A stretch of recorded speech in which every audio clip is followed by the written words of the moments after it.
votre invitation, chers amis. Je voudrais d'abord vous expliquer pourquoi j'ai été poussé à écrire cet ouvrage sur Jaurès. Pourquoi, en plus, traiter Jaurès et le réformisme révolutionnaire. Longtemps, j'ai cru, en tant qu'étudiant, disciple de Madeleine Rébériou, que Jaurès était un réformiste, comme d'autres. Mais, dans les années 1990, j'avais quelques problèmes, en faisant des commentaires de documents avec les étudiants, à expliquer que Jaurès était un réformiste, vu la teneur d'un certain nombre de ses textes. Alors, je répondais, Jaurès, c'est un réformiste, mais avec certaines tendances révolutionnaires, et il n'arrive pas à surmonter ses contradictions. Bon, c'était comme ça que je m'étais, alors que peu de textes de Jaurès étaient vraiment disponibles, voilà comment je répondais à la question. Et puis quand je me suis replongé dans l'histoire des origines de la loi de 1905, j'ai redécouvert, ou plutôt j'ai découvert, le rôle majeur et stratégique de Jaurès, et je me suis dit, il faut aller plus loin.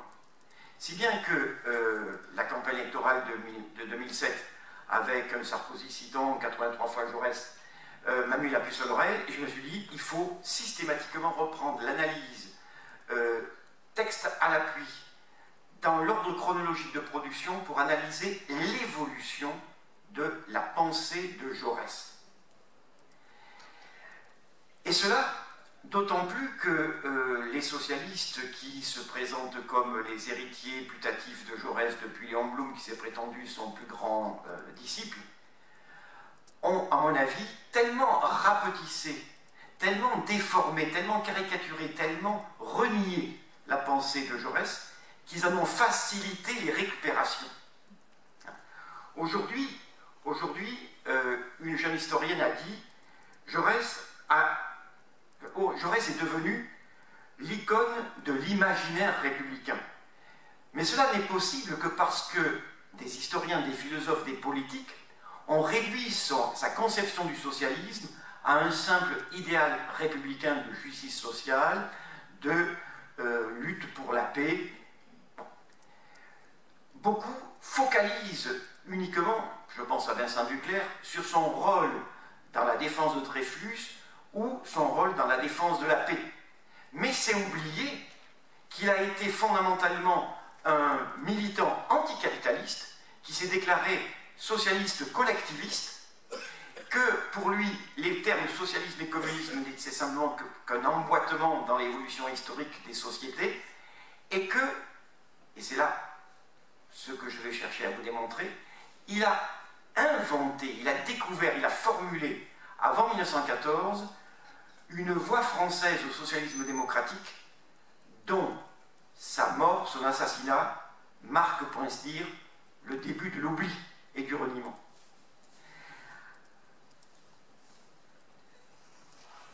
Voilà pourquoi j'ai repris cette étude poussée, pour ainsi dire, par les déformations, par les récupérations indignes. Mais en même temps, ne croyez pas que je vais chercher à vous présenter un Jaurès, une pensée de Jaurès, qui serait le substitut au léninisme qui nous a nourris et qui, disons, a fait, par son côté, faillite au plan historique, avec le stalinisme. Ne croyez pas que Jaurès nous apporte des réponses directement utilisables pour les problèmes d'aujourd'hui. Mais je retiens néanmoins de ces relectures des textes à l'appui, contextualisés, je retiens deux axes qui peuvent toujours nous être utiles. Premièrement, je considère que la façon dont Jaurès a voulu dépasser le vieil antagonisme classique entre réformisme et révolution, qui polarisait et qui divisait le mouvement socialiste et ouvrier international avant 14. La façon dont il a voulu dépasser cela l'a amené à concevoir une dialectique des rapports entre république, démocratie et socialisme dont nous avons certainement encore à, disons, nous inspirer, en tout cas à réfléchir. Il n'empêche qu'une seconde de gauche, depuis les années 70-80, a prétendu que Jaurès était, si vous voulez, fondamentalement l'homme de la défense de la République, l'homme de la défense des droits de l'homme et du citoyen, et que, au lendemain de l'affaire Dreyfus, Jaurès avait formulé une stratégie qui était alternative à la stratégie de lutte de classe. Eh bien, je m'élève fondamentalement contre cette interprétation encore renouvelée par son dernier biographe, Vincent Duclerc. Donc, je vais vous traiter, entre autres, indirectement, des rapports entre Jaurès et Marx, et donc resituer Jaurès, si possible, dans l'ensemble du mouvement socialiste avant 14. Je pense que la grande originalité de Jaurès a été de formuler au cours de l'année, de l'été et de l'automne 1901, la stratégie de l'évolution révolutionnaire. Stratégie dont il emprunte la formule à Marx. Stratégie qu'il estime créatrice, positive, et qui l'amène à estimer qu'il faut que les mouvements révolutionnaires authentiques rompent avec la phrase révolutionnaire, comme l'avait suggéré Marx en 1850. Donc, voyez-vous, je vais chercher à vous faire comprendre cet oxymore que représente la formule évolution révolutionnaire, ou cet autre oxymore que représente la formule réformisme révolutionnaire. Parce que, et c'est un troisième intérêt, la compréhension du réformisme qu'a Jaurès peut nous être particulièrement utile aujourd'hui. Par oxymore, vous savez, on entend une formule qui condense deux termes a priori contradictoires, mais que Jaurès réussit à penser dialectiquement dans leur unité. Alors, premier point, je vais rapidement vous rappeler quels sont les trois grands traits qui font que Jaurès, à mon avis, est un révolutionnaire méconnu. Pas un révolutionnaire le couteau entre les dents, ça c'est l'image caricaturale, mais un révolutionnaire républicain, démocratique et socialiste. Première originalité de Jaurès, il fut un ardent jeune député républicain élu en 1885, Benjamin de la Chambre, mais déjà il avait une conscience de la nécessité de réformes sociales, en particulier de la condition de travail des mineurs. Voilà pourquoi il n'a cessé, avant même la fin de son premier mandat, de proposer des réformes et de se réclamer de ce qu'il appelait le socialisme de la Révolution française, terme qu'il emploie en 1889 pour le centenaire de la Révolution. Mais qu'est-ce que c'est que ce socialisme de la Révolution française? Son premier socialisme, comme je dis. C'est un socialisme qui renvoie directement, disons, à l'idéologie des Jacobins, de Robespierre, de Saint-Just, dont les décrets révolutionnaires de 1793 et 1794 ont instauré, ont initié le droit à l'assistance, le droit au secours, le droit à l'instruction publique, le droit à l'insurrection. Et bien sûr, le droit à la participation pleine et entière du peuple dans la nation, puisque pour ces Jacobins, le principe d'égalité était la condition première de la liberté, et non pas l'inverse. Ensuite, Jaurès est devenu socialiste, et s'est dit socialiste à partir collectiviste en 1892-93, à 33 ans. Cela a été la conséquence, premièrement, de son premier échec électoral, de la reprise de ses études universitaires, de la rédaction de ses thèses, et à l'occasion de ces thèses, de la découverte de la pensée de Marx. Il se met à lire Marx dans le texte, il y a très peu de textes français à l'époque de Marx, et il lit Le Capital et la contribution à la critique de l'économie politique en allemand. Et il est convaincu, avant même d'avoir rencontré Jules Guesde, le fondateur du Parti ouvrier français, le premier parti marxiste en France. Donc, Jaurès est un philosophe qui se rallie à un autre philosophe non pas qu'il se dise marxiste, il ne se dira jamais marxiste, mais il intègre la pensée de Marx dans sa philosophie. Et il devient vraiment un militant ouvrier, et il redevient député socialiste quand, après avoir soutenu la première grande grève des mineurs de l'automne 1892, il, disons, est élu député de Carmaux. Voilà. Première originalité, un authentique républicain qui découvre non seulement le socialisme de la Révolution française, mais le socialisme allemand, mais le socialisme universel, comme il dit, celui qui repose sur l'analyse du capitalisme comme, disons, un système inique, un système contraire à la justice sociale et, disons, aux valeurs d'humanité, comme il dit. Deuxième caractère de Jaurès, deuxième trait original. Jaurès ne s'est jamais dit marxiste. Pourquoi?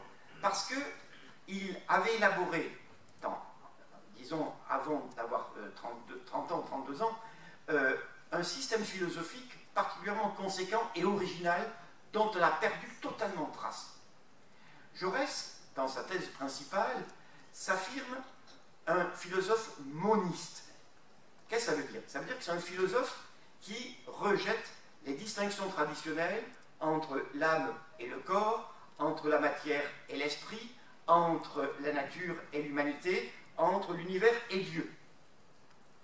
Il est moniste. Pourquoi? Parce que pour lui, il n'y a pas de différence majeure entre la sensation et la pensée, entre la nature qui est vivante et l'humanité qui passe de l'animalité à, disons, les états supérieurs de l'émancipation humaine. Donc pour lui, pour Jaurès est quelqu'un qui entend non seulement concilier, mais dépasser la vieille opposition entre matérialisme et idéalisme philosophique. Il entend, dans ces conditions, formuler ce qu'il appelle une philosophie, une métaphysique de l'unité de l'être. Et l'être, c'est aussi bien la nature, référence à Spinoza, que Dieu, la référence à l'humanité, Dieu étant l'humanité, etc., etc. Donc pour lui, c'est un philosophe moniste et vitaliste. Et dans ces conditions, quand il découvre Marx, il découvre essentiellement le Marx économiste. Et c'est petit à petit qu'il va découvrir le Marx philosophe. Il découvre surtout le Marx disciple de Hegel, donc dialecticien, et renversant la dialectique spiritualiste de Hegel. Donc, voyez-vous, il va, contrairement à ce que nous racontent aujourd'hui des historiens comme, par exemple, Jean-Pierre Rioux ou Versin Duclerc, il ne va jamais rompre avec le marxisme. Il va considérer comme vrai, comme fondamentalement positive, l'analyse de la théorie de l'exploitation, de la théorie de la valeur, de la lutte de classe, des contradictions insurmontables par le régime capitaliste. Et cela jusqu'à la fin de sa vie. À la fin de sa vie, il se livre à des analyses partielles, dispersées, qui caractérisent, qui identifient tous les caractères futurs que Lénine synthétisera dans sa conception de l'impérialisme. Il annote Rosa Luxembourg, l'accumulation capitaliste, l'accumulation du capital. Il annote Hilferding sur, disons, le capital financier. Donc Jaurès n'a jamais voulu renier, réfuter le marxisme. Il l'a intégré, il a voulu le restaurer contre, par exemple, ce qu'il appelait les doctrinaires marxistes français et allemands. Il a voulu en restaurer la vitalité. Il a toujours été attentif à la production en Allemagne des inédits de Marx, de Engels, de Bebel, de Liebknecht, et la publication de leurs lettres, de leurs correspondances. Donc, j'ose dire que sans se dire marxiste, Jaurès était en son temps le meilleur connaisseur du marxisme. Et il a toujours considéré que le marxisme était à développer, parce que le marxisme, disait-il, a en lui-même les moyens de se dépasser et d'être autre chose que, disons, une doctrine fermée, mécanique, déterministe, etc., etc. Donc, le marxisme, il appelle le socialisme critique, était pour lui, disons, fondamentalement agissant et constructif. Troisième originalité de Jaurès, face à l'affaire Dreyfus et face, disons, aux problèmes que la défense de la République pose, entend réaliser au plus vite l'unité des socialistes dispersés en de multiples chapelles, 5 ou 6 organisations rivales. Bon. Et il se présente, bien sûr, que toujours comme compagnon de route du Parti ouvrier français de Jules Guesde, mais en tant que socialiste indépendant, mais grand champion de l'unité. Et pour cela, eh bien, pour cela, il va estimer qu'il faut poser la question du dépassement de ces clivages, de ces antagonismes qui divisent les socialistes. Alors, regardons bien comment il procède. Initialement, vers 1895-96, il rédige un certain nombre d'études approfondies qu'il appelle des études collectivistes, où il cherche simplement à définir ce que peut être la socialisation des moyens de production, avec expropriation des formes capitalistes de propriété, dans un pays comme la France, qui est un pays à majorité rurale, dans un pays où l'industrie n'est pas particulièrement développée, où il y a un très fort artisanat. Il cherche donc à adapter la collectivisation, la socialisation de la propriété aux conditions nationales de la formation économique et sociale française. Et puis, il ne se pose pas encore la question de par quels moyens. Par exemple, en 1897, il dit qu'il ne sait pas comment va s'opérer le processus révolutionnaire. Il dit qu'il peut s'opérer de plusieurs manières, qui restent encore, pour ainsi dire, à déterminer par les mouvements de l'histoire. Cela peut se faire par la conquête régulière du suffrage universel. Première solution. Deuxième solution, à la suite d'une poussée subite des événements, une crise révolutionnaire comme la Commune de Paris, ou alors à la suite d'une insurrection victorieuse du mouvement ouvrier. Fin 1899, alors qu'il est en train de quasiment réussir son pari d'unifier les partis socialistes, il va franchir un cap de plus et il dit il s'agit maintenant il ne s'agit pas de choisir entre le réformisme et la révolution, mais entre la conception morte et la conception vivante de l'action révolutionnaire. Il se détermine comme donc un acteur révolutionnaire, mais voulant une stratégie vivante, efficace, porteuse de réalité, et pas comme limité à des références métaphoriques et révolutionnaires.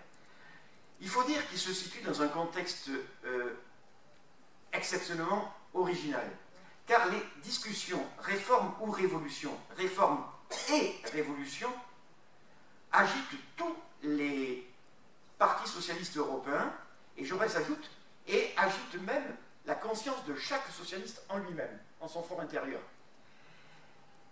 En effet, le tournant du siècle connaît ce qu'on appelle une double crise du socialisme.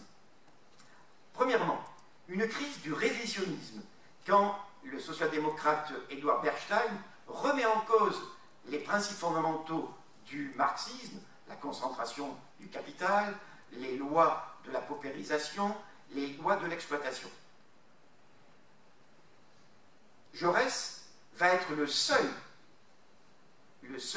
socialiste français à publiquement et théoriquement réfuter Bernstein. On l'oublie, mais par la même occasion, il critique l'attentisme et la passivité révolutionnaire de Kautsky, dont pourtant il se sent beaucoup plus proche au nom de l'orthodoxie marxiste.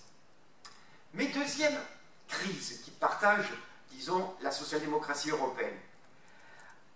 Quand, pour des raisons de défense de la République menacée par la réaction nationaliste, antisémite et cléricale, se forme le gouvernement du républicain conséquent Waldeck-Rousseau. Un socialiste à titre indépendant, un socialiste indépendant, grand ami de Jaurès, Millerand, rentre dans ce gouvernement. Et aussitôt, c'est le tollé général dans toutes les branches du Parti socialiste, ou presque. On critique le ministérialisme, on critique la collaboration de classe de ce ministre socialiste qui n'est qu'un vulgaire réformiste. Jaurès ose le défendre dans un premier temps. Mais Jaurès sera amené à rompre avec Millerand après l'échec de son ministère, et surtout quand Millerand formalisera la notion de coopération de classe. Et Jaurès, à ce moment-là, se déterminera contre Millerand, qui n'adhérera jamais, pas plus que Viviani, au Parti socialiste unifié en 1905. Donc, fin 1899, Jaurès pose ouvertement des questions qu'il n'a jamais posées, à savoir, comment passer de la société bourgeoise à la société communiste? Par quel chemin? Par quelle évolution? Le socialisme sera-t-il le résultat d'une évolution pacifique ou d'une révolution violente? Le socialisme sera-t-il l'aboutissement d'une succession de réformes ou supposera-t-il d'abord une prise du pouvoir révolutionnaire? Est-ce que la prise du pouvoir, la révolution politique, sera le préalable à la révolution sociale? Comme Jaurès a perdu les élections de 1898 à cause de ses positions dans l'affaire Dreyfus, eh bien, il est au chômage. Et d'autant plus qu'il n'est pas élu à la Sorbonne comme professeur de philosophie. Donc, qu'est-ce qu'il fait?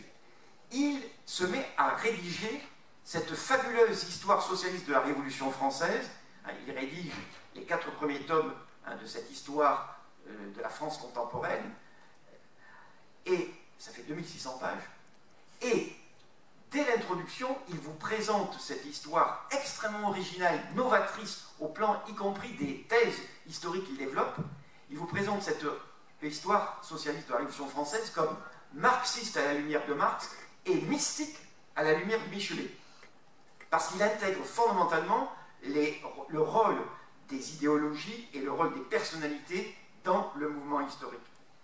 Mais en même temps, Jaurès, voyez-vous, va élaborer cette nouvelle stratégie par réfutation de la stratégie du Parti ouvrier français de Jules Guesde et, dans ces conditions, par critique aussi du révisionnisme de Bernstein. Donc, c'est au nom de ce qu'il appelle la double légitimité, à la fois par référence à la véritable pensée marxiste, mais aussi au communisme révolutionnaire français, qu'il entend formuler cette stratégie de l'évolution révolutionnaire. Cette stratégie de l'évolution révolutionnaire, dit-il, le 3 août 1901, c'est, disons, une façon de faire pénétrer le pouvoir, le prolétariat dans la société capitaliste pour qu'il puisse faire en sorte que la société nouvelle sorte de l'ancienne avec cette force irrésistible de l'évolution révolutionnaire dont a parlé Marx. Et il se met à publier à partir du 3 août 1901 22 grands articles de fond dans le journal La Petite République, qui était le seul quotidien socialiste de l'époque, que Millerand avait dirigé. Et c'est là qu'il formule une stratégie. Alors je vous dis tout de suite, les historiens, la plupart des historiens, ignorent totalement ou déforment curieusement cette conception. Pourquoi? Parce que ceux qui obsèdent les biographes de Jaurès, et certainement les grands journaux de l'époque, c'est que Jaurès ayant fait faire la communion solennelle, ayant accepté que sa fille fasse la communion solennelle en juin 1901, eh bien, dans les semaines qui suivent, Jaurès est l'objet d'attaques multiples des cléricaux et d'un certain nombre de socialistes qui lui reprochent d'avoir été incapable d'imposer sa volonté à sa femme et à sa fille. Inutile de vous dire que, y compris Vincent Duclerc, son dernier biographe, ne traite pas de la question. Il fait l'impasse. Alors, qu'est-ce que je fais? Moi, je me suis livré à ce qu'on appelle à la reconstitution, pour ainsi dire, à la reconstruction de la pensée de Jaurès. Car Jaurès n'est pas, comme Lénine, un homme qui est un pédagogue, disons, écrivant des brochures pour les militants. Jaurès écrit en fonction des circonstances, en fonction des événements, et ses idées, même si à certains moments elles sont très fortement développées, structurées, ne sont pas forcément additionnées les unes aux autres. Et je prétends, moi, même si je peux être accusé d'avoir, je dirais, reconstruit artificiellement ou de manière trop formelle la pensée de Jaurès, j'estime que cette notion d'évolution révolutionnaire a trop. Comment Jaurès envisage le passage du capitalisme au socialisme dans un pays comme la France. Deuxièmement, elle permet de comprendre comment Jaurès conçoit le rôle, disons, de la prise du pouvoir et du processus révolutionnaire au plan politique. Et troisièmement, elle définit la conception que, disons, qu'un parti révolutionnaire et réformateur doit avoir de la notion de réforme. Comment est-ce qu'il faut établir le lien entre les revendications immédiates et les grandes réformes anticapitalistes à mettre en œuvre dès maintenant. Donc, voyez-vous, je vais aborder tour à tour ces trois points. Donc, premier point, comment penser la transition du capitalisme au socialisme? Jaurès est très clair. La classe ouvrière ne doit pas se contenter de défendre ses intérêts matériels, économiques immédiats. Elle doit, dès maintenant, se poser la question, non pas simplement de la défense de sa situation, mais non pas simplement la dénonciation des abus du régime capitaliste, des maux de l'exploitation. La classe ouvrière ne peut le faire vraiment qu'en étant offensive et en posant de manière le plus largement possible la question de la prise du pouvoir et de la transformation de la société, de la propriété capitaliste en propriété sociale. Jaurès s'appuie sur ce qu'il a eu comme initiative de grande ampleur auparavant. En 1893, il a réclamé la nationalisation des charbonnages. Puis, il a réclamé la nationalisation des minoteries et des raffineries de sucre, pour, disons, régler le problème paysan. Et troisième, et même la nationalisation des grands domaines agricoles. Et la création, en parenthèse, je peux le dire maintenant, de coopératives de matériel agricole, les ancêtres des CUMA. Ensuite, et surtout, il se réfère à son expérience de la création de la verrerie ouvrière d'Albi, où il y a eu, en 1896, une gigantesque réaction, pas seulement des ouvriers ferriers d'Albi, mais du prolétariat français, des syndicats, pour, face à la résistance d'un patron de choc, créer une coopérative ouvrière, mais pas n'importe quelle coopérative, car Jaurès fait rejeter un certain nombre de fausses solutions à ses yeux. Se référant à cela, Jaurès n'hésite pas à dire « Je ne voyais pas dans ces initiatives seulement des palliatifs aux misères présentes, mais un commencement d'organisation socialiste, des germes de communisme semés en terre capitaliste. J'avais toujours été dirigé par ce que Marx a nommé magnifiquement l'évolution révolutionnaire. Définition.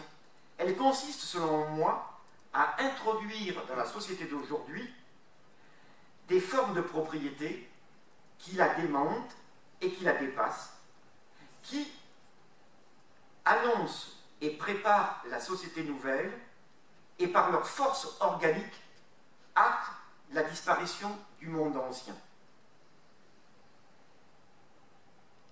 Éventuellement, on approfondira cela tout à l'heure, mais je vais l'illustrer de deux manières. Jaurès s'estime légitime dans cette interprétation de ce concept marxien d'évolution révolutionnaire en disant « mais c'est comme ça que Marx a expliqué l'évolution graduelle des formations économiques et sociales, des modes de production antérieurs. L'esclavagisme antique s'est transformé en servage médiéval que par une série de décompositions et d'émergence de nouvelles formes de travail et d'organisation sociale. De la même manière que le féodalisme des rentes féodales et des corporations urbaines s'est décomposé sous la pression et sous les coups de boutoir des manufactures disons, industrielles et du grand commerce capitaliste. Eh bien, dit-il, c'est de manière progressive, par l'introduction dans la société capitaliste d'aujourd'hui, de formes de propriété non capitalistes, nationalisation, municipalisation, corporation, entreprises, disons, de services publics, coopératives, de tout ordre, mutuelles, que l'on arrivera eh bien, à introduire des éléments contradictoires à la logique du capital et que l'on pourra faire en sorte que ces germes de communisme, disons, remettent en cause la logique du capital de manière telle que, à partir de certains moments, eh bien, il puisse y avoir renversement de l'équilibre et de la confrontation entre capitalisme et socialisme. Très concrètement, cette stratégie que Jaurès formule en 1901, qu'il inspire, cette stratégie qui le porte dans ses combats, il a fait adopter officiellement en 1908 au Congrès de Toulouse de la section française de l'Internationale ouvrière qui a enfin été unifiée en 1905. Et en 1908, qu'est-ce qu'il fait adopter comme programme? Eh bien, illustration de sa position, à savoir nationalisation immédiate du crédit, des assurances et des banques. Deuxièmement, nationalisation des monopoles de fait, les mines, les sources d'énergie, les chemins de fer et les grands domaines agricoles. Avec possibilité à terme que toute branche industrielle arrivant en situation de monopole puisse faire retour à la nation. Il dit bien retour à la nation. Troisième axe, développement, disons, de services publics nationaux et municipaux, en particulier des transports, des régies de transport, des compagnies de distribution de gaz, d'électricité et des logements sociaux. Quatrième axe, généralisation des coopératives de production agricole, en particulier les caves viticoles, mais aussi laitières, de matériel, etc., artisanales, industrielles, et aussi des coopératives de consommation. Parce que pour Jaurès, il ne faut pas prendre les travailleurs en tant que simples travailleurs exploités, il faut aussi les prendre en tant aussi que consommateurs, victimes d'exploitation indirecte. Donc voyez-vous, Jaurès a développé l'idée, et je pense que c'est une idée particulièrement originale pour l'époque, que pouvaient coexister de manière conflictuelle dans la même formation économique et sociale, de type développé, eh bien, plusieurs types de propriétés capitalistes comme sociales, municipales comme nationales. Voilà pourquoi il peut conclure un de ses articles en disant « La transformation de la propriété que le socialisme veut et doit accomplir est beaucoup plus vaste, beaucoup plus profonde et beaucoup plus subtile que celle qui a été accomplie il y a 100 ans par la bourgeoisie révolutionnaire en 1789, avec la suppression, bien sûr, des droits seigneuriaux et des droits royaux. » Et il conclut « Je suis convaincu que dans l'évolution révolutionnaire qui nous conduira au communisme, la propriété collectiviste et la propriété individuelle, le communisme et le capitalisme seront longtemps juxtaposés. » C'est une idée particulièrement originale et, je peux vous le dire, la seule formulation stratégique un peu comparable de coexistence contradictoire entre modes de production différents, de nature et de finalité, eh bien, on ne la retrouve que dans la formulation par Lénine en 1920-21 de ce qui sera la nouvelle politique économique que, bien sûr, Staline s'est empressé de balayer dès 1928-1929. Mais alors, vous allez me dire, qui va superviser cette transformation économique?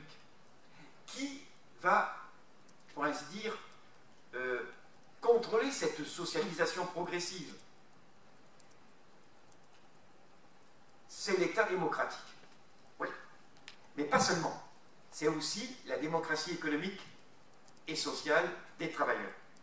En tout cas, la question de la conquête du pouvoir, que je vais analyser maintenant, est une question que Jaurès se doit de modifier en fonction de sa vision gradualiste de la transformation économique. Deux conceptions, en effet, de la conquête du pouvoir se disputaient dans à peu près tous les partis socialistes, et en particulier en France. Jules Guesde et le Parti ouvrier français développaient l'idée que la révolution à venir serait une révolution classe contre classe, une révolution frontale, une révolution certainement violente, même si on pouvait penser qu'elle pouvait se faire par tous les moyens, même légaux. Par tous les moyens, même légaux. Hein, donc, comme disait Jules Guesde. Effectivement, Jules Guesde avait beau concevoir l'idée que la priorité des priorités, c'était de recruter, de renforcer au maximum ce parti ouvrier français pour que, telle une colonne d'assaut, il emporte de haute lutte l'État, pour que de haute lutte, il prenne la Bastille féodale et capitaliste. Jules Guesde disait, si nous envoyons des députés à la Chambre des députés, si nous envoyons des élus dans les municipalités, pour prendre des municipalités comme Roubaix ou Lille, c'est pas pour l'espoir qui crée déjà du socialisme, c'est simplement pour qu'ils soient des vigies, pour qu'ils soient des vigies au cœur de la forteresse bourgeoise. Et voilà pourquoi Jules Guesde a développé la position, eh bien, c'est seulement par l'action révolutionnaire d'un parti de classe, d'un parti de révolution, que nous prendrons de haute lutte l'appareil l'État, et que nous appliquerons ensuite la dictature du prolétariat. La thèse que Jules Guesde développe dans le fameux, disons, débat avec Jaurès à l'hippodrome de Lille en novembre 1900, se termine par cette fameuse formule de Jules Guesde, nous sommes et nous ne pouvons qu'être un parti de révolution. Bon. À quoi Jaurès répond? La conquête du pouvoir se fera en France fondamentalement par le suffrage universel, mais aussi, ne l'oublions pas, la démocratie économique et sociale, sans exclure a priori l'éventualité d'une crise révolutionnaire. Pour Jaurès, en effet, toute la phraséologie de Jules Guesde est une mythologie, elle est pseudo-révolutionnaire, elle est illusoire, car le mouvement révolutionnaire ne peut pas reposer simplement sur la simple volonté, sur la simple, disons, espérance. Il faut, dit-il, que le mouvement révolutionnaire corresponde à l'évolution du rapport des forces réelles, tant dans la société que dans les forces politiques. Et voilà pourquoi il peut répliquer à Jules Guesde, aujourd'hui comme il y a un demi-siècle, 1850, texte de Marx, auquel il fait référence, aujourd'hui comme il y a 50 ans, il faut se garder de la phrase révolutionnaire et comprendre les lois fondamentales de l'évolution révolutionnaire dans les temps nouveaux. Jaurès, et ça vaut la peine quand même de le savoir, en octobre 1901, remet en cause la notion de dictature du prolétariat. Il dit il faut remettre en cause cette notion de dictature du prolétariat, et même la formule de dictature démocratique du prolétariat que Marx a utilisée à la fin de la guerre civile en France pour tenir compte des leçons de la Commune de Paris. Une dictature qui reposerait sur les élections démocratiques. Jaurès en vient à dire je renonce même à la conception de la dictature du prolétariat que j'avais acceptée jusqu'alors, à savoir une tactique révolutionnaire pendant la courte période de prise de possession du pouvoir.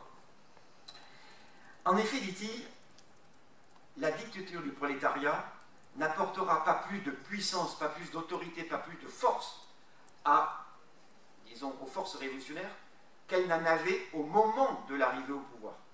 Au contraire, le recours à la violence révolutionnaire ne fera perdre que des forces. Pourquoi? Parce que, dit Jaurès, la violence révolutionnaire n'est pas révolutionnaire. Elle n'est tout au plus que contre-révolutionnaire. La violence n'est pas pour Jaurès un principe d'action. Elle est parfois nécessaire. Alors, ne croyez pas que Jaurès est un idéaliste qui pense qu'il ne faudra pas au besoin se défendre, comme l'avaient fait les révolutionnaires contre les monarchistes, les Vendéens, en 1792-80. Il est pour une force défensive, pas pour une force offensive. Dans ces conditions, la révolution ne peut reposer que par une conquête du pouvoir par une grande majorité, par une majorité qui doit reposer sur l'alliance de forces objectivement révolutionnaires, et qui sont essentiellement deux. Jaurès se fait le champion de l'union entre le prolétariat ouvrier, paysan et intellectuel et la petite et moyenne bourgeoisie productive, afin de rassembler la majorité des citoyens. Attention, faisons bien attention. Pour Jaurès, le prolétariat ne se limite pas à la seule classe ouvrière. Le prolétariat paysan, c'est aussi non seulement les ouvriers agricoles, les fermiers, les métayers, mais la grande masse des petits propriétaires, exploitants et travailleurs qui sont victimes, directement ou indirectement, des lois du capitalisme agraire. Mais c'est aussi le prolétariat intellectuel, de ceux, parmi les intellectuels, fonctionnaires, salariés, qui n'ont pas de capital personnel, qui ne sont pas des professions libérales. Et ce prolétariat, au sens large, doit être uni avec la petite et moyenne bourgeoisie, artisans, commerçants, paysans. Pourquoi, dit-il? Parce que aucune grande force sociale ne reste neutre dans les grands mouvements. S'ils ne sont pas avec nous, ils seront contre nous. Donc, Jaurès, si vous voulez, détermine, à partir de cette conception, pour ainsi dire, de l'alliance sociale de nature révolutionnaire, quelles sont les trois conditions indispensables d'une prise du pouvoir socialiste, tôt ou tard, pour accélérer le processus de transformation économique que j'ai présenté tout à l'heure. Première condition, le Parti socialiste doit être à la fois un parti révolutionnaire et un parti réformateur, mais pas un parti réformiste. Alors, Jaurès ne l'a pas écrit ça, mais c'est moi qui le déduis de mes lectures et relectures. En avril 1905, Jaurès, triomphe. Le Parti socialiste est enfin unifié. Beaucoup d'historiens disent Jaurès a réussi à faire l'unité, mais il est battu. Il passe sous les fourches cordines du parti et de Jules Guesde et de l'Internationale qui a imposé la réunification des partis français. Et effectivement, quand on lit la charte de définition de la SFIO, qu'est-ce qu'on lit? Par son but, par son idéal, par les moyens qu'il emploie, le Parti socialiste, tout en poursuivant la réalisation de réformes immédiates, revendiquée par la classe ouvrière, ça c'est du Jules Guesde tout craché, n'est pas un parti de réforme, Jaurès est d'accord, mais un parti de lutte de classe et de révolution. On peut dire que, grosso modo, Jaurès qui a négocié, discuté ces formules, n'est pas majoritaire. Mais que fait-il 3 ans plus tard, au congrès de Toulouse? Il impose sa conception du parti. Et on le sait très bien parce qu'il a rédigé de sa main la motion du Tarn, qui est adoptée très majoritairement. Et que lit-on? Et vous allez voir la dialectique de Jaurès en acte. Précisément parce que le Parti socialiste est un parti de révolution. Précisément parce qu'il ne se borne pas à pallier les pires abus du régime actuel. Précisément parce qu'il veut abolir le salariat, résorber et supprimer tout le capitalisme. Précisément parce qu'il est un parti essentiellement révolutionnaire. Il est le parti le plus nécessairement et le plus activement réformateur. Un parti réformateur qui multipliera les grandes réformes pour aller vers la révolution. Donc, qui multipliera des réformes de nature anticapitaliste. Deuxième, et là, c'est la conception de Jaurès qui s'impose. Deuxième condition pour qu'il y ait vraiment un parti socialiste au pouvoir. Le Parti socialiste doit jouer désormais un rôle moteur, un rôle dominant, un rôle hégémonique sur les partis dits réformistes. Que ce soit par exemple des partis dissidents de la SFIO ou que ce soit le grand parti réformiste de l'époque pour Jaurès, à savoir le parti radical et radical socialiste, hein, qui, entre parenthèses, a pillé un certain nombre de thèmes revendicatifs du Parti socialiste pour ne pas perdre sa base, disons, électorale en milieu populaire. Eh bien, Jaurès nous donne une définition du réformisme que j'aurais bien aimé avoir, disons, en possession intellectuelle en 1974-1975, quand avec Roger Martelly et Serge Bolikoff et d'autres, nous avons cherché à définir le réformisme à la française. Jaurès nous dit: les réformistes affirment et nient tout à la fois le régime capitaliste. Les réformistes affirment le capitalisme, oui. Les réformistes sont des gens qui considèrent que le capitalisme est un régime naturel, correspondant aux lois de la société naturelle, que la libre concurrence est naturelle et légitime, et que ce régime capitaliste a fait ses preuves, puisqu'il a permis cette extraordinaire accélération du mouvement de progrès dans le développement des forces productives et même dans le développement du progrès social. Bon, donc un régime indépassable.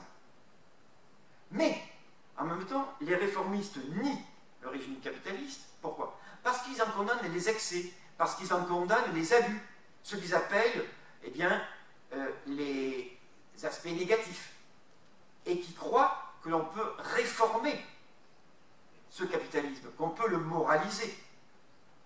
Eh bien, Jaurès est extrêmement sceptique, puisqu'il estime que les réformes du régime capitaliste ne peuvent guère être durables et qu'elles ne seront jamais acceptées, qu'elles seront tôt ou tard toujours remises en cause par les capitalistes.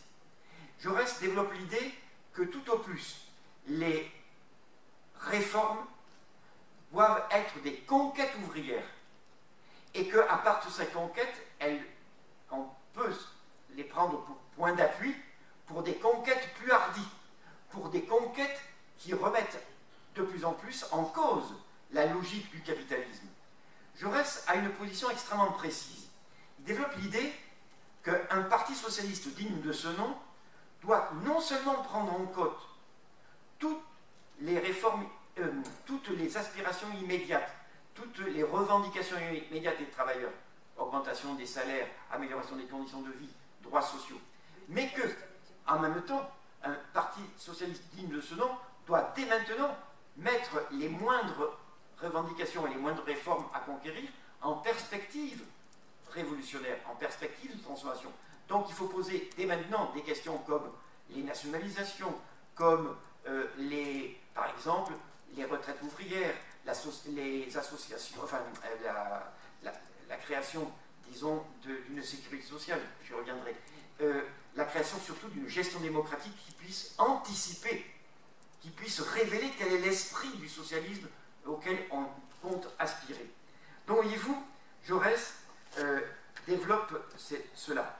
Mais il y a une troisième condition de la victoire du socialisme, à savoir, le Parti socialiste, aussi unifié soit-il, aussi militant soit-il, aussi déterminé soit-il, ne pourra rien s'il reste une minorité dans le mouvement ouvrier, dans un mouvement ouvrier dont il devra respecter l'autonomie. À l'époque, le mouvement ouvrier pour Jaurès, c'est la Confédération Générale du Travail, la CGT, qui est dirigée par des syndicalistes révolutionnaires qui sont très hostiles à Jaurès, puisque eux se réclament de la stratégie révolutionnaire de la grève générale insurrectionnelle. Donc, Jaurès a des rapports difficiles, mais qu'il cherche à améliorer avec le mouvement ouvrier. Pourquoi? Parce qu'il pense que seule la mise en mouvement de ce mouvement ouvrier pourra permettre des transformations économiques comme finalement la victoire politique.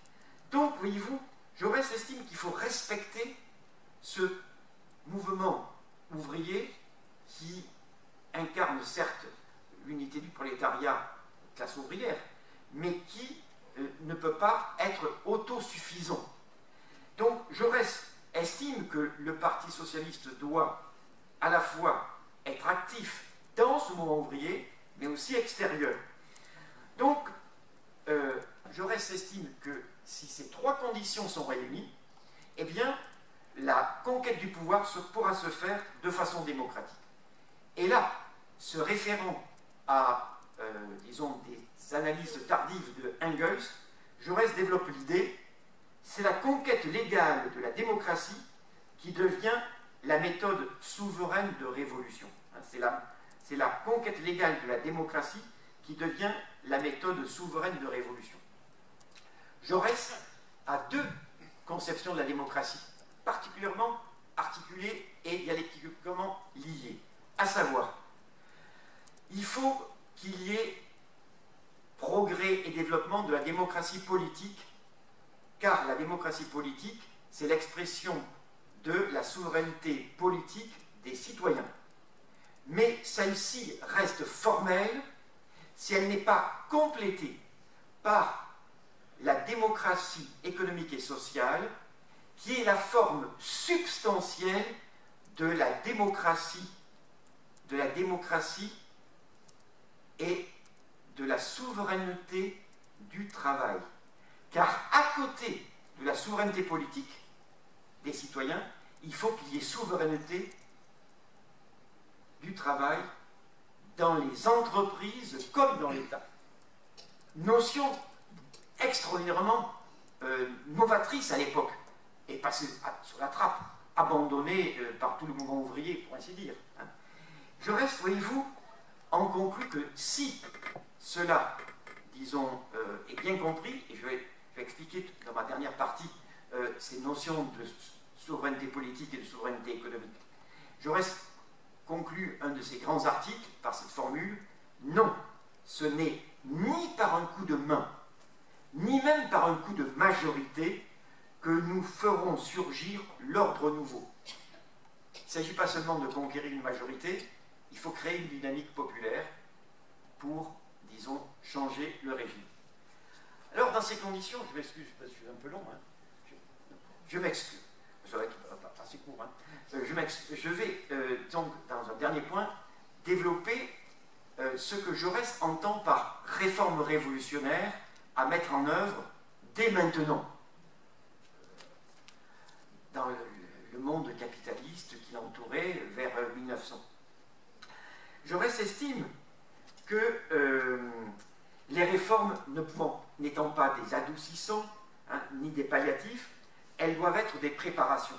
Des préparations à quoi? Eh bien, des préparations à ce que la République devienne démocratique et sociale avant de devenir socialiste à terme. Il faut tout d'abord qu'il y ait des réformes démocratiques et laïques. Jaurès, alors là je passe très vite, Jaurès a été un des champions de la séparation des églises et de l'État parce que pour lui, la démocratie et la laïcité c'est la même chose. Il écrit constamment laïcité et démocratie sont synonymes, etc., etc. Pourquoi? Parce que la démocratie fonde en dehors de tout dogme religieux toutes ses institutions, tout son droit politique et social. Bon, je pourrais multiplier les citations, je ne vais pas plus loin, je vous renvoie éventuellement à, disons, mon livre de 2005, qui porte un titre emprunté à Victor Hugo, L'État chez lui, l'Église chez elle, comprendre la loi de 1905, paru au Seuil, point histoire, il vient de la réforme scolaire.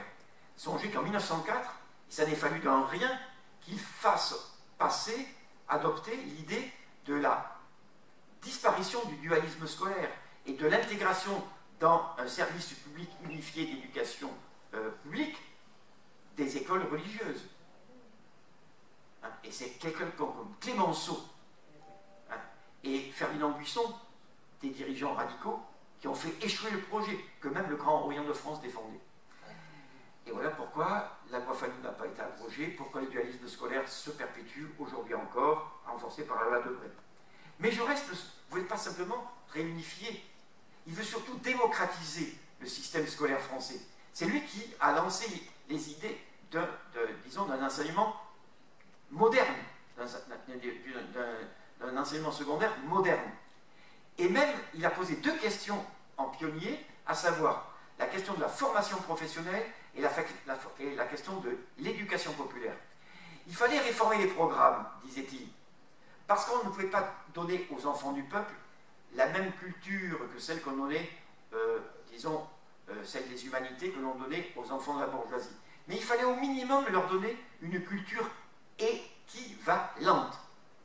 Une culture équivalente, pas forcément du latin et du grec, mais certainement du français, des langues étrangères, mais surtout, une connaissance remarquable de l'histoire et des mécanismes économiques et sociaux qui permettraient à terme à ces élèves de devenir des travailleurs libres et responsables, capables d'assurer la gestion des entreprises.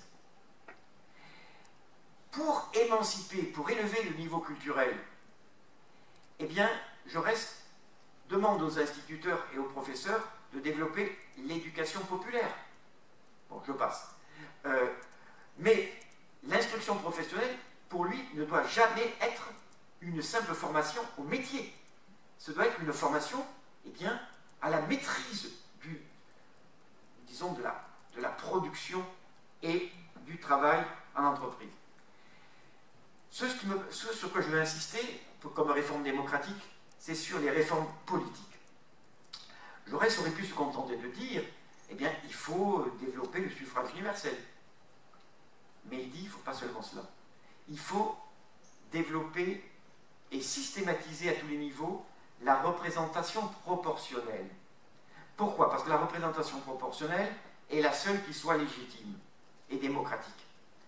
En effet, le système uninominal à 2 tours par circonscription, qui est aujourd'hui le nôtre, hein, encore, eh bien, fonctionnait à l'époque. Et Jaurès en fait, dans des dizaines et des dizaines d'articles, la dénonciation, en particulier entre 1908 et 1912. Et ce principe a failli être admis. Il développe l'idée, qui est toujours contemporaine, que ce système, eh bien, marginalise et élimine de fait de la vie civique tous ceux qui ne sont pas représentés, tous ceux qui ont voté pour quelqu'un qui n'a pas été, pour des candidats qui n'ont pas été élus. Que ce système favorise l'abstention dans ces conditions, hein, dans les notables, le trust, et que surtout ce système est immoral parce qu'il favorise outrancièrement les partis du centre droit et du centre gauche. Parce qu'il suffit d'un petit déplacement de voix pour qu'il y ait une majorité au centre, et que donc toutes les forces vives, hein, disons, de gauche, mais aussi de droite, soient marginalisées. Dans ces conditions, Jaurès est un champion, il se moque lui-même de sa monomanie de la représentation proportionnelle. Mais je vais insister plutôt sur cet aspect qui est le plus novateur. Jaurès se fait le champion de réformes démocratiques, économiques et sociales. Il estime que, puisque les réformes doivent être des conquêtes ouvrières, puisque les réformes doivent être, disons, des conquêtes ouvrières permettant à la souveraineté formelle du suffrage universel vienne s'ajouter la souveraineté substantielle du travail, eh bien, il faut être très concret, hein, et procéder à des réformes extraordinairement novatrices. Comment le faire? Comment incarner, comment exprimer cette souveraineté du travail? Jaurès se retrouve devant un dilemme. Il refuse 2 solutions, il en développe une 3e. Il refuse la notion de socialisme d'État, ou il refuse, comme il dit, les solutions à la Louis Blanc, qui pensait qu'il suffisait d'un pouvoir d'État fort, d'un gouvernement fort pour modifier les règles de l'économie. Jaurès prend l'exemple, et qui critique, sur l'organisation des chemins de fer en Allemagne et de la sécurité sociale, enfin des lois sociales de Bismarck en Prusse et ensuite en Allemagne, dans l'Empire allemand. Eh bien, Jaurès développe l'idée l'État patron, dans un État bourgeois, est lui aussi un capitaliste, lui aussi un exploiteur. Entre le collectivisme et le socialisme d'État, il y a un abîme, et en particulier, et il le développe d'ailleurs comme analyse, en particulier si il y a, disons, par exemple, dans des sociétés, dans des services publics municipaux, des capitaux privés qui réclament leurs dividendes. Mais Jaurès rejette aussi la conception anarchisante à la Proudhon. Il rejette une forme d'autonomie, disons, d'autonomie ouvrière. Lors de la création de la coopérative d'Albi, il s'était violemment opposé aussi bien aux anarcho-syndicalistes qu'aux guesdistes, qui faisaient front en disant « la solution, c'est la mine aux mineurs, l'usine aux ouvriers ». Jaurès leur dit « attention, si vous développez des petites structures indépendantes, vous risquez de mettre tôt ou tard en concurrence des coopératives ouvrières entre elles et des usines prolétarisées entre elles. Car si vous vous contentez de cela, si vous pratiquez une espèce d'autogestion et uniquement d'autogestion, vous allez créer une concurrence vu le degré inégal des productivités entre entreprises. Vous allez donc restaurer des entreprises socialisées qui en fait ne seront que des caricatures d'entreprises capitalistes. Vous allez être victime de la loi du marché entre coopératives ou entre entreprises publiques. Donc voyez-vous, Jaurès développe l'idée. Il faut maintenir les phénomènes de péréquation des salaires et surtout de répartition des investissements. Et pour cela, il faut une démocratisation à tous les niveaux. Par branche d'activité, il faut qu'il y ait des conseils élus par tous les travailleurs. Mais dans chaque entreprise, il faut qu'il y ait des directeurs élus par l'ensemble des travailleurs. Et il faut, pour coordonner l'ensemble des entreprises et l'ensemble des conseils, disons, spécialisés de production, qu'il y ait un lieu d'échange, d'harmonisation entre ces diverses branches industrielles en particulier, ou les diverses entreprises d'une même branche. Eh bien, cela doit se faire dans ce qu'il appelle un conseil démocratique du travail qui doit être élu par tous les travailleurs de France et qui doit siéger où? Au Sénat, car il faut balayer ce Sénat réactionnaire et conservateur. Donc Jaurès conçoit qu'à côté de la Chambre des députés, il y ait une Chambre du travail, les deux fonctionnant sur la base du système du suffrage universel, mais d'un côté, tous les citoyens, y compris les rentiers, les retraités, etc., les inactifs, et de l'autre, tous les actifs. Et que la politique générale, économique et sociale de l'État soit le fruit de la coopération, de la coordination entre ces deux, disons, institutions politiques. Et alors, vous allez me dire, mais que faire dans les entreprises capitalistes? Eh bien, Jaurès a eu, en 1895, une idée qu'on pourrait penser comme utopique, mais figurez-vous, il la reprend en 1911. Pour que les travailleurs soient des citoyens et des travailleurs responsables, y compris dans l'entreprise capitaliste, il faut que leurs délégués reçoivent des actions chaque année, que ainsi il y ait une participation collective des travailleurs au capital de l'entreprise et que ces représentants, ces délégués des travailleurs soient au conseil d'administration des entreprises avec les mêmes pouvoirs que les actionnaires privés, afin qu'ils puissent contrôler et surveiller les stratégies d'entreprise, les gestions d'entreprise, les niveaux d'investissement, la répartition, la redistribution des salaires, etc. etc. Donc, voyez-vous, certains en ont profité pour dire, mais Jaurès a inventé le corporatisme, ou la participation du capital travail. Eh bien, c'est absolument faux, parce que Jaurès dit qu'à terme, eh bien, il faut arriver à exproprier les capitalistes de ces entreprises. Comment le faire? Par expropriation brutale, par, disons, extermination physique? Se référant à une discussion avec Van der Velde, le leader socialiste belge, et à des textes de Marx qui commentent ensemble, ils disent, attention, on pourra indemniser les capitalistes. Mais attention, très modérément, à très longue durée, très faiblement. Pourquoi? Parce que c'est peut-être la seule manière de les tétaniser, hein, de les neutraliser sans grande violence. Mais, attention, il faudra que ces indemnisations n'aillent pas à la reconstitution d'entreprises capitalistes. Donc, voyez-vous, Jaurès a développé une véritable, je dirais, conception globale, même s'il n'a jamais formulé de manière synthétique, de la transformation révolutionnaire. En 1901, à la fin de l'année 1901, il écrit « Le socialisme, c'est la République menée jusqu'au bout avec le maximum de démocratie. » Et alors certains disent « Mais vous voyez bien, Jaurès, c'est un républicain. La République nous mène spontanément au socialisme. » Que non.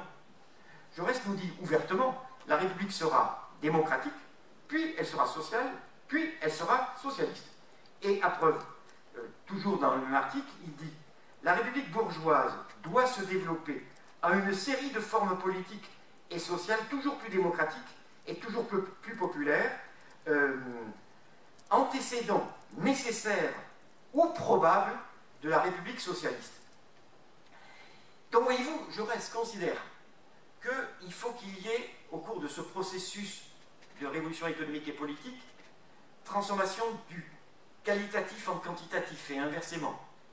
Que, ainsi, ce processus, cette période de transition de plus ou moins longue durée, soit une intense lutte de classe et de lutte démocratique. Pourquoi cela? Et je m'arrêterai là, parce que pour Jaurès, l'État, et en ce sens, Jaurès reprend les analyses les plus fines du vieux Marx, pas les analyses du manifeste communiste, hein, les analyses les plus fines de Marx après la Commune de Paris. L'État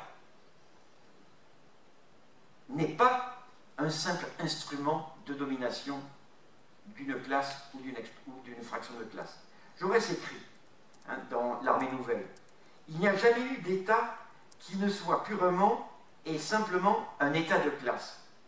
L'État exprime non pas une classe, il exprime le rapport des classes, le rapport de leurs forces. » Et voilà pourquoi Jaurès estime que la Troisième République bourgeoise, vu les progrès du socialisme et les progrès du syndicalisme, vu les premières réformes aussi timides soient-elles en matière sociale, eh bien, font de la France une république bourgeoise où le prolétariat est en train de monter en puissance. Et voilà pourquoi Jaurès estime qu'il est légitime pour lui de dire, hein, dès maintenant, dès aujourd'hui, le prolétariat, disons, doit être entraîné.